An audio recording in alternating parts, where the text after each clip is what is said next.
Bali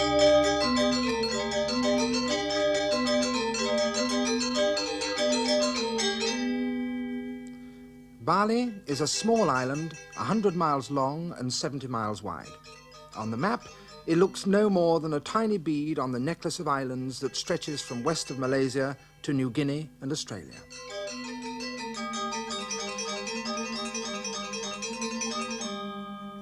It is certainly one of the most beautiful islands in the world. Like every other part of Southeast Asia, it has rice fields, palm trees and tropical flowers, but somehow in Bali these things fit together so perfectly that you feel, when you come here, that you have arrived in an enchanted garden.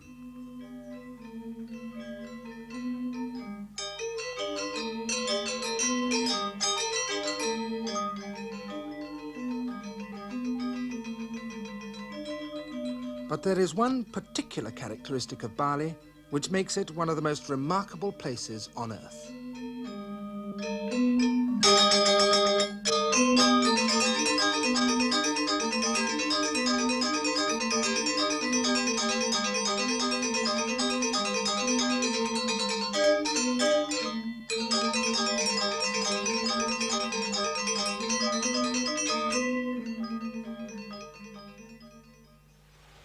Bali is unique because of its people. They are, above all, a peasant people, and in this warm, welcoming climate, they live as close to nature as man can anywhere. But they are also a people intoxicated by the arts. Part of the reason for their passionate involvement lies in their history. 500 years ago, most of what is now Indonesia was Hindu, ruled by princes whose courts were among the most cultured in the whole of the Orient, famous for the dazzling skill of their musicians and artists. In the 16th century, however, the faith of Islam arrived in Java. Most of the Hindu princes fled before it, travelling eastwards down Java and eventually across a narrow arm of sea and into Bali. With them travelled their entire courts, and so Bali became a sanctuary for the flower of Hindu Javanese culture. And here it has flourished ever since. Indeed, these people who spend their days in back-breaking work in the rice fields regard the arts almost as necessary to a proper and decent life as the very grain they cultivate. They know that the really worthwhile thing to be is either a painter, a sculptor, a dancer, or perhaps above all, a musician. Bali's music has only rarely been heard in the West, but when it has created a sensation. Debussy heard something of it at the 1889 Paris exhibition and was overwhelmed. Bartók, de Falla, and most recently Benjamin Britten have all been captivated by its richness of tone and intricacy of melody. To hear the best music, you must go into the villages, and one of the greatest orchestras in Bali is centred on this household in the small village of Peliatan.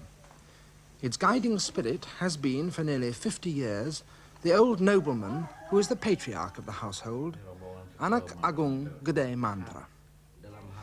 He no longer plays, but has handed over to his son, Agung Bawa, and another young man, Gandra, who is now the orchestra's main composer. The Anak Agung, as a young man in 1929, went with his orchestra and dancers to Paris. The visit was a triumph. And then in 1952, his orchestra was taken on a world tour. This was an even greater success, and mementos of it hang round his room. In America, their impresario was so delighted that he presented them with a commemorative plaque. In Brussels, they were given a full diplomatic reception. In Paris, the little girl dancers were rapturously received by the ballet-loving public and ecstatically praised by Serge Lefar. In New York, the Anak Agung discussed drumming with the timpanist of the New York Philharmonic and found his technique mystifyingly simple, but was too polite to say so. In spite of the fact that he's been entertained in palaces and luxury hotels in all the great cities of the West, the Anak Agung still runs his household in the purest traditions of the Balinese nobility. His daughter-in-law weaves silk cloth for sarongs. The instruments of the famous orchestra, shrouded in covers, stand in their special rehearsal veranda.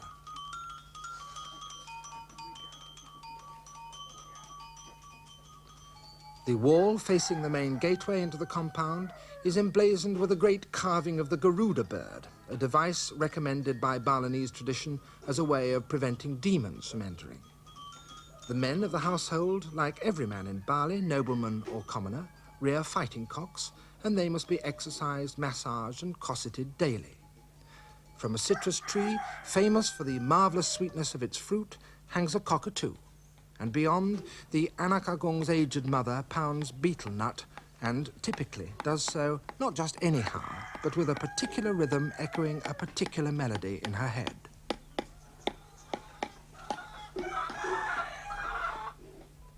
And off the main courtyard, in a separate enclosure, the house temple, where stand the shrines which mark the great events in the life of the household, including one erected to give thanks for the orchestra's safe return from their world tour. Gandhara gives rehearsals to each instrumentalist separately. He knows and can play the part of every instrument in even the most complex orchestral piece. Indeed, since there is no musical notation and no written scores, this is the only way of teaching a composition.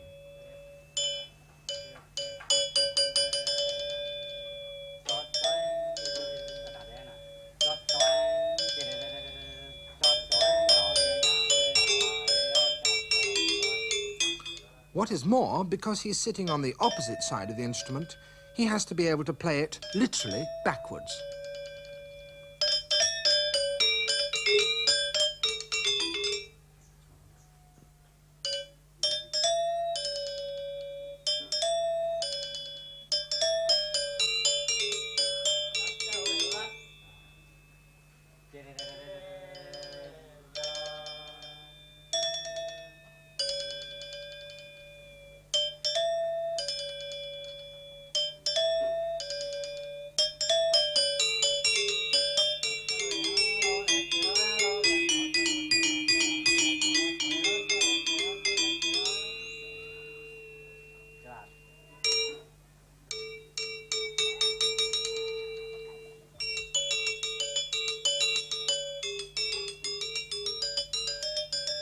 And when his pupil really knows the passage, then Gandhara will play the counterpoint on the same instrument, backwards.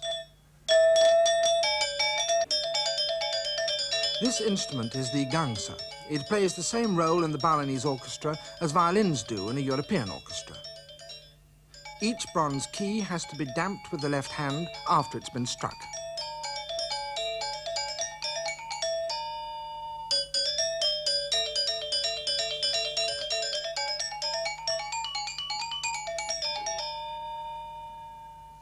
A complete orchestra, or gamelan, may contain as many as 30 instruments. It is, in fact, the biggest musical ensemble anywhere in the world, apart from a full-scale Western symphony orchestra, and Gandhara leads it from the drum. The chief gangsa player who shares the leadership of the gamelan is Gandhara's father, Madilaba.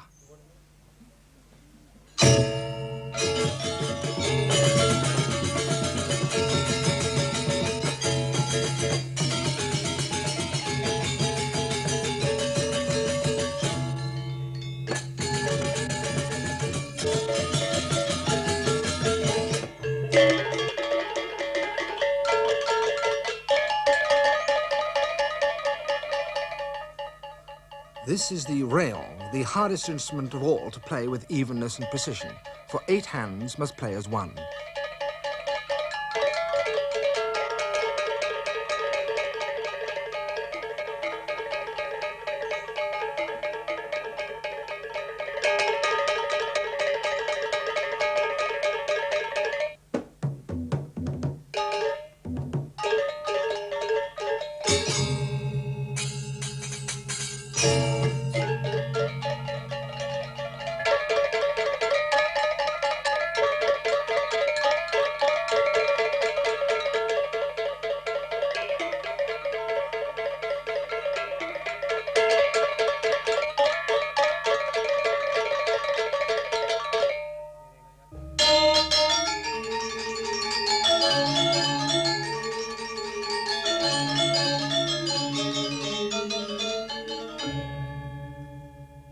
In an orchestra of this size, with 30-odd instruments, sometimes playing interlocking parts of the same melody, There can be no room for improvisation. They must all play with the utmost precision, and that can only be obtained by dedicated rehearsals 4 or 5 evenings a week.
These are the chalons, the cellos, as it were, in this bronze orchestra.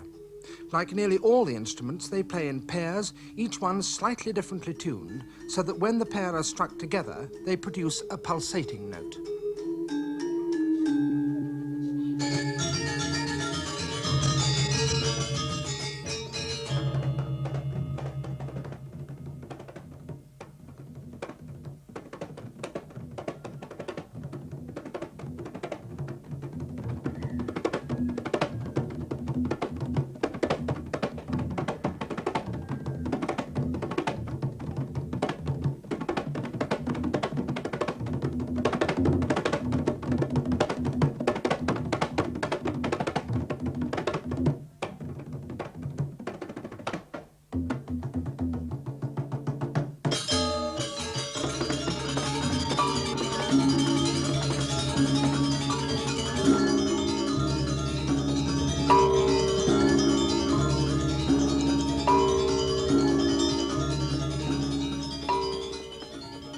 All the instruments of the gamelan, which between them span 7 octaves, are tuned to a 5-note scale.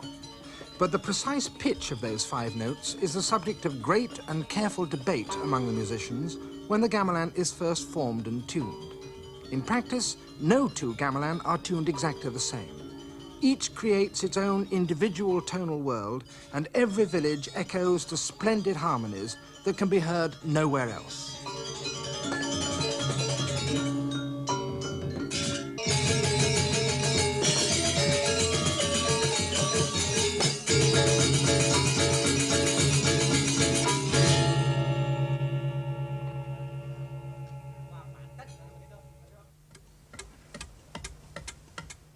Music is only one of Bali's arts. Just as most people seem to have the ability to play an instrument of some sort, so everybody also seems to have the talent and the urge to carve. The main outlet for their work is the temples. The stone blocks are only roughly shaped when they're first put in place. Men from the village will later carve them as an act of piety. The images they create are taken from the grotesque pantheon of Hindu mythology. But everywhere, the Balinese give full rein to their delight in exuberant detail. As the only stone in the island is a very soft volcanic ash which weathers very quickly, the carvings must be renewed every generation. So there is ample and permanent work for sculptors.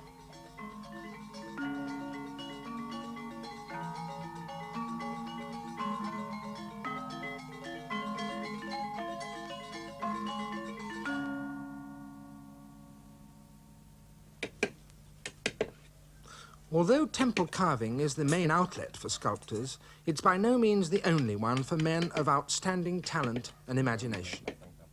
Ida Bagus Ketut is one of the great mask makers of Bali. As it happens, he's also one of the great mask dancers as well. And the masks he carves are used in the night-long plays that are one of the island's main entertainments. This is a demon in the form of a wild pig.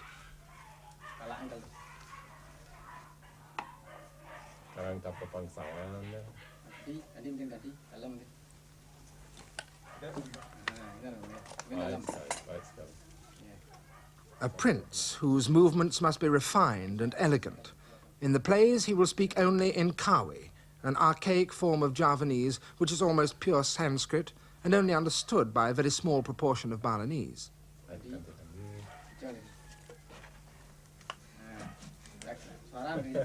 A low comic character, a monkey.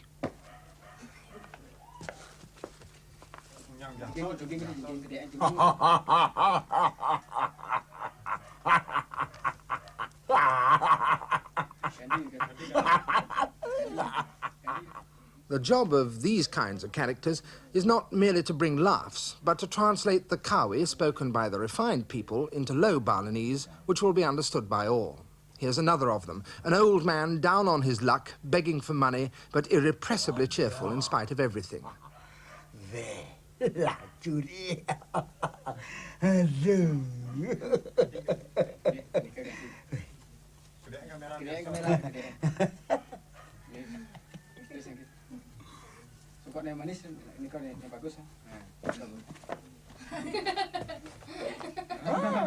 A comic and stupid attendant from a Raja's retinue, who rather fancies himself. With this character, Ketut can convulse the crowds who come to watch him whenever he performs.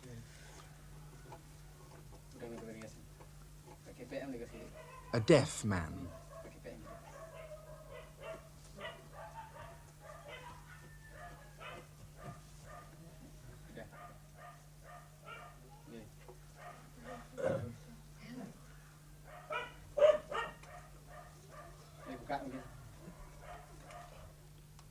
Of all the arts of Bali, painting perhaps was the most static and least inventive. It was tied very strictly to traditional Hindu themes for its subject matter, and the colours it employed were limited to 5: red, blue, yellow, black and white. Even the manner in which the features of these gods and demons are drawn was strictly prescribed. This was the only kind of painting made in Bali until some 40 years ago. In 1923, however, something occurred that was to bring about a profound change. This man arrived in the island. His name was Walter Spies, and he was to live for 20 years in Bali and to know the Balinese more fully than any European before him. He had several homes, one in the lowlands only a mile or so from Peliatan, and another up in the mountains. But wherever he was, he painted.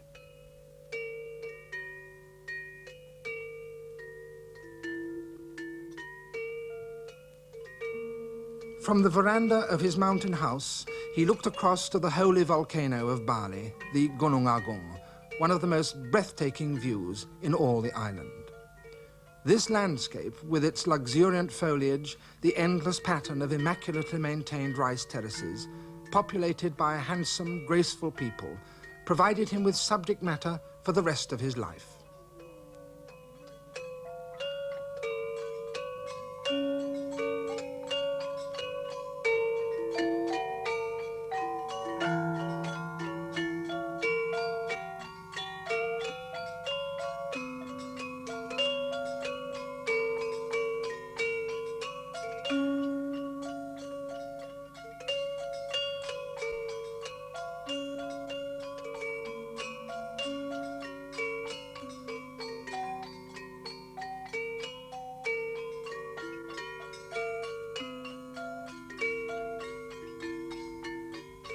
These pictures, to a European eye, capture not merely the stunning beauty of the island, but also convey some of the haunted, magical atmosphere that permeates the whole of Bali.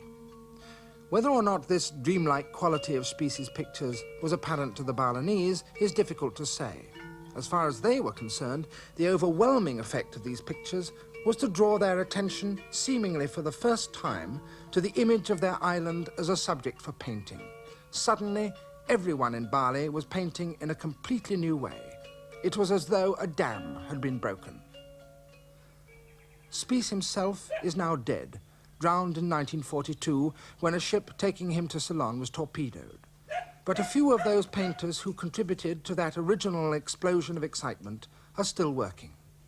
Their technique and their new vision are the only European things they wish to take from Spies, and the only thing he wished to give them. And so to find them, you must go not to a European-style studio or to a gallery, but to small and often remote villages hidden away among the rice fields. Among the most talented of these painters is Midday. He paints continuously, and yet he hates to part with any of his finished canvases. Whenever anyone shows any sign of wanting to buy one, he puts an impossibly high price upon it. As a result, his paintings lie in great piles at the back of his hut, tragically vulnerable to rats, termites, and fungus. The rest of the villagers say that he's mildly eccentric. He says that his paintings are his children. Why should he get rid of them?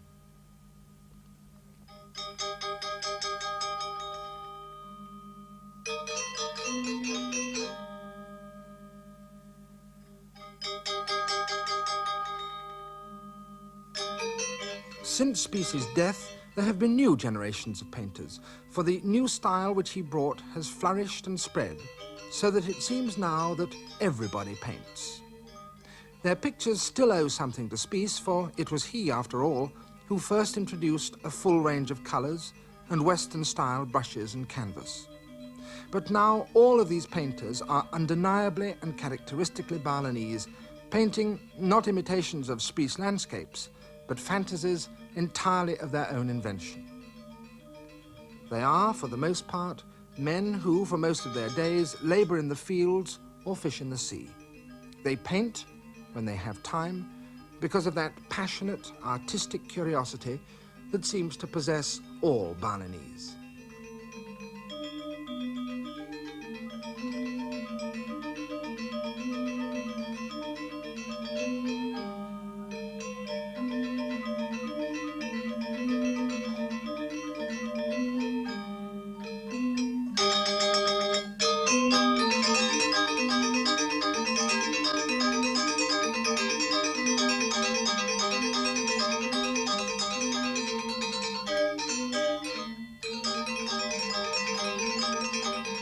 This is another of Spies' pictures, and one which was influential not so much with painters as with sculptors, for these grotesque distortions fascinated Balinese carvers, and soon they too were involved in a visual revolution quite as profound as that taking place in painting. One of the first to carve in this new way was Nyana, who is now generally agreed to be Bali's greatest sculptor.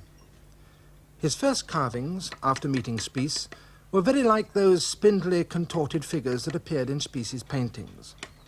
Soon afterwards, however, he began to explore new styles and new images. Today, he carves only rarely, for he has withdrawn from the world to become a Brahmin high priest. But his last sculptures remain to bear witness not to the precise images created by Spies, but to the great freedom of vision which Spies first showed Nyana.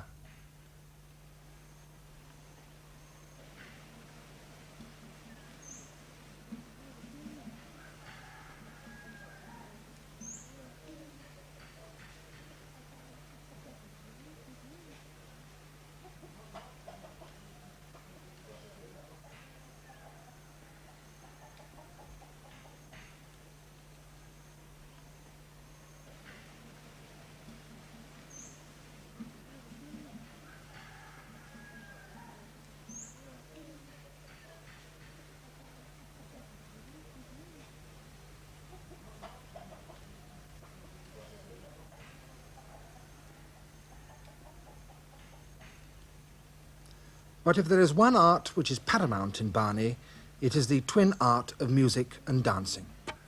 Just as Peliatan has one of the greatest orchestras, so also its dancers have an island-wide reputation. However, that reputation will rest to a surprising extent on the shoulders of this tiny child. She is training to dance the greatest of Bali's classical dances, the Legong. It may only be danced by little children, and the 3 Peliatan girls who have danced it so perfectly for the past 4 years are now adolescent and too old to continue. A new trio must be trained.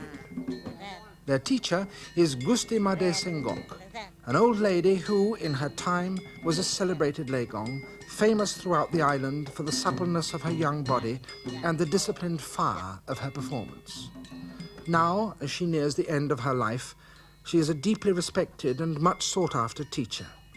According to the Anak Agung, she is the last living receptacle of the great classical tradition of the Legong. But she's old, no one knows how old, and she no longer has the strength to teach all who want to learn from her. So now she concentrates only on the 3 little girls who are to become Peliatan's new Legong. They will certainly be her last pupils.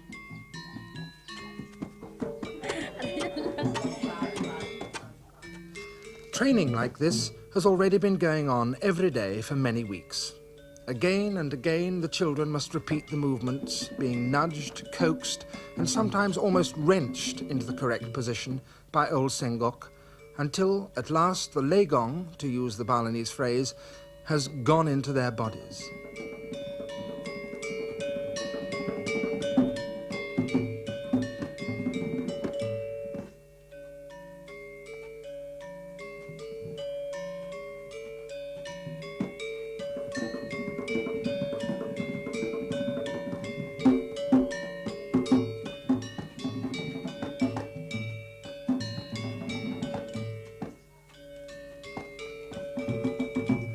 The extraordinary richness of artistic talent in this one household is apparent in this group.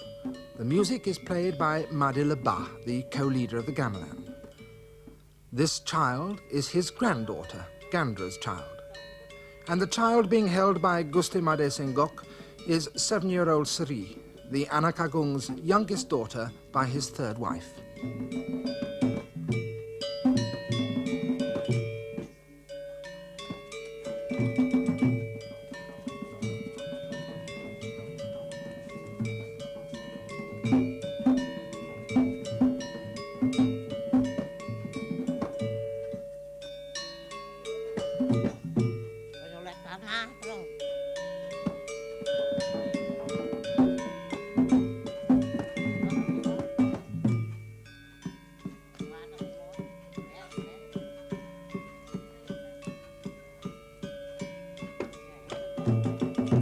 If the children are to dance the Legong properly, they must know the story it tells. It concerns the arrogant king of Lassam, who kidnaps the daughter of a rival king with whom he is at war. If she will not marry him, he says, then he will kill her father. But she still refuses, so the king of Lassam goes into battle with her father and is himself killed. The Anak Agung tells the story, prompted without any compunction by old Sengok. The tale comes from an ancient collection of Javanese legends. It's the Balinese equivalent of the Arabian Nights.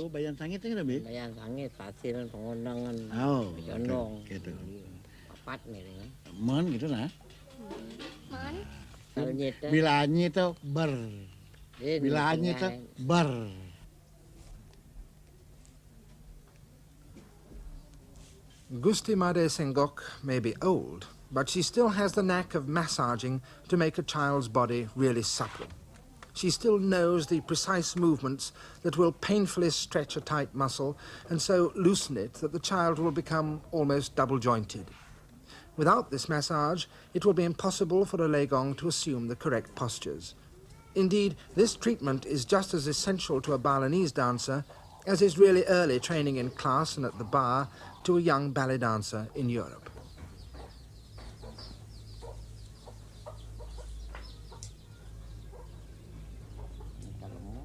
Day after day, the Anak Agung and Madila Ba play for rehearsals.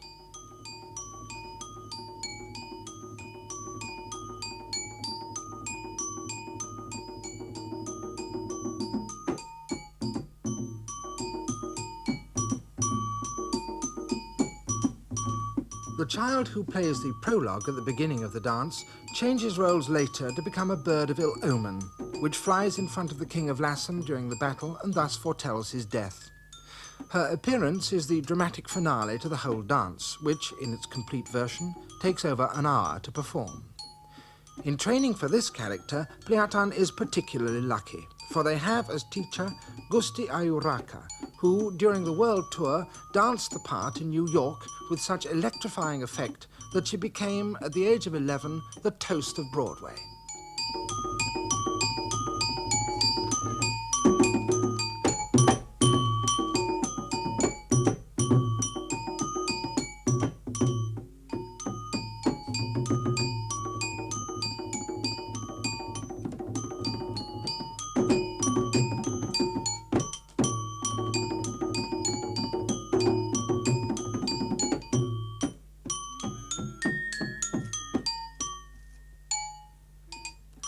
Raka still dances and is famous in Bali for the refinement and personality of her style.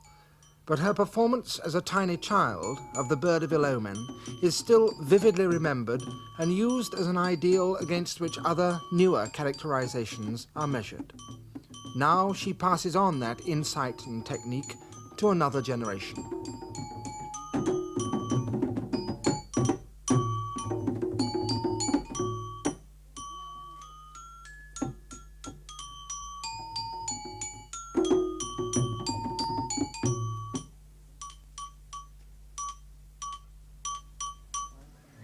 Dancing, like music, sculpture and painting, is rooted in religion. Indeed, in Balinese terms, all acts of artistic expression are, in a sense, religious acts. But this perhaps is less remarkable here than in most parts of the world. For in truth, Hinduism permeates every aspect of life and every hour of the day. Every morning and every evening, small offerings of rice and flowers are made to the ever-present gods. Some are placed before the shrines in the house temple. Others must be put in doorways and on lintels and niches, in places where paths cross, and in corners which have special magical significance. These daily offerings are small and modest. In fact, they are more in the nature of tactful reminders to the gods of the piety of the household than substantial gifts. But for important festivals, and there seems to be one every few weeks in most villages, really imposing and substantial offerings must be made. And here the Balinese love of ornament and decoration has full scope. This particular offering is being constructed around a central spine made from the soft, spongy stem of a banana tree. Into it are stuck frangipani blossoms, each mounted on a long pin of bamboo.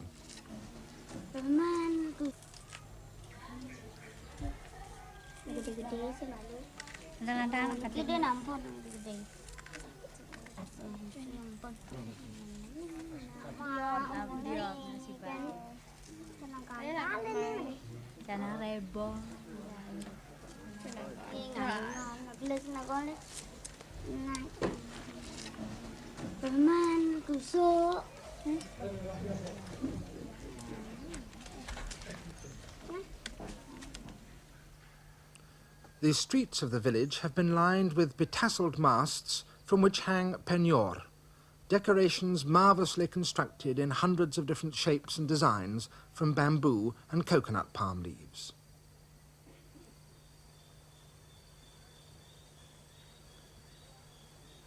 The festival is to take place in the big temple at the other end of the village. For the anak agung's household, this day is particularly important, one for which they have all been preparing for months. For they decided long ago that this festival should be the occasion on which the new Legong would perform in public for the very first time. Other orchestras from Peliatan are also going up to the temple, for every festival must be full of rame, exuberant noise and festive crowds, so that the gods will be entertained.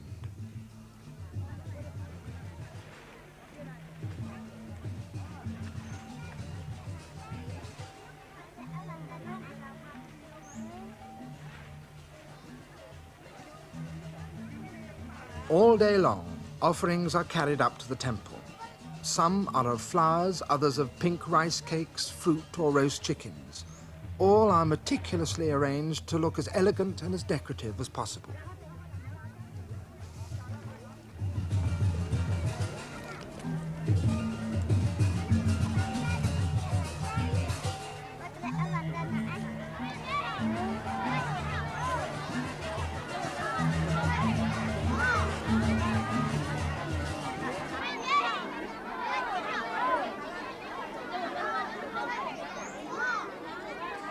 The offerings are laid in hundreds before the priest, who will take them one by one and offer them at the shrines. The gods will partake of their essence, after which the simpler, smaller ones will be left in the temple to be scavenged by the dogs and birds. The more substantial and elaborate will be taken back to be eaten at home.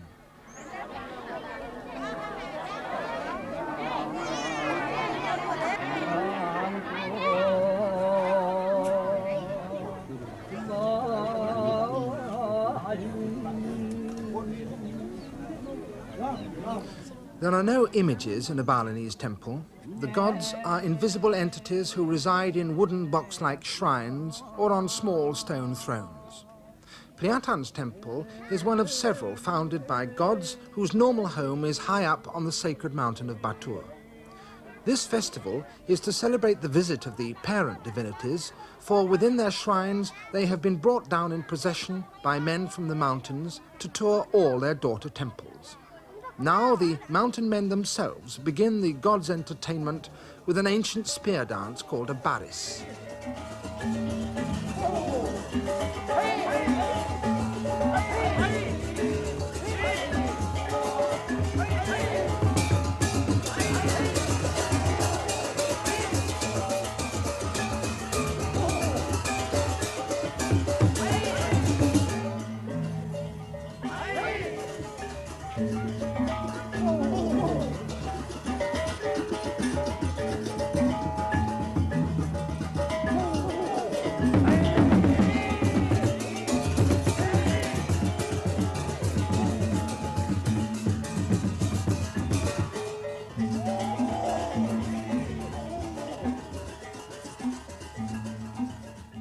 To the people of Peliatan, this performance is, to be candid, a little naive, not to say uncouth. The sophisticated subtleties of the lowland music and dance have never penetrated into the mountains. A dance like this, Gandara said, was acceptable and appropriate on such a ritual occasion because of its antiquity. But he said so with the tolerance of piety. To his composer's ear, the music alone was obvious and crude.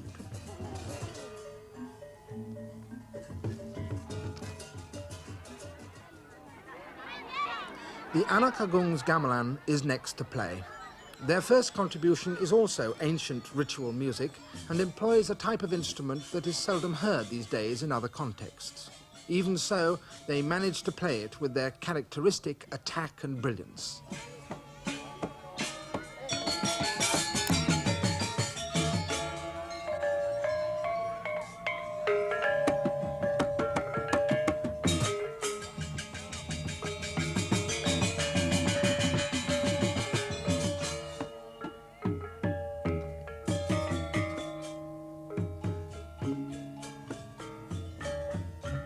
As night draws on, offerings are still being made before the shrines.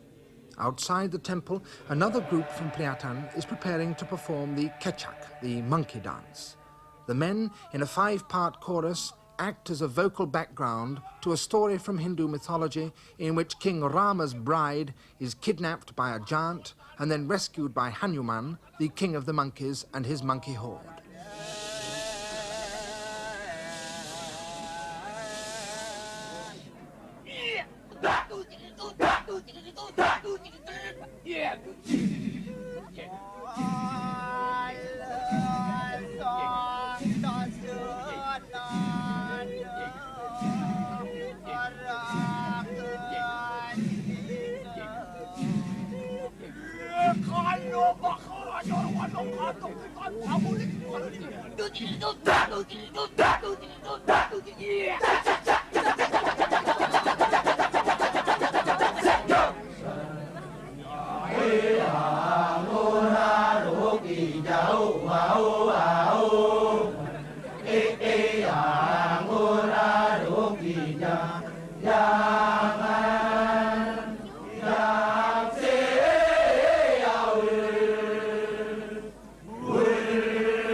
3 children are already preparing for their Legong.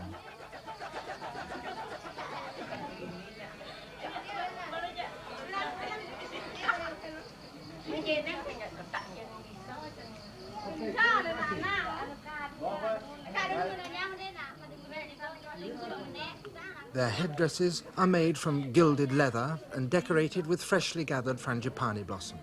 They're very hard and extremely heavy, and the children must wear them for over an hour.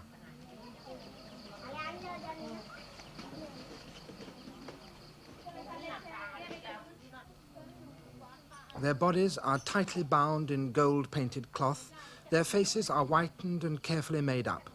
It has fallen to them to provide the final episode in the temple festival, to present their skills as an offering to the gods, for that indeed is the ultimate nature of all artistic creation in Bali. Their moment has arrived.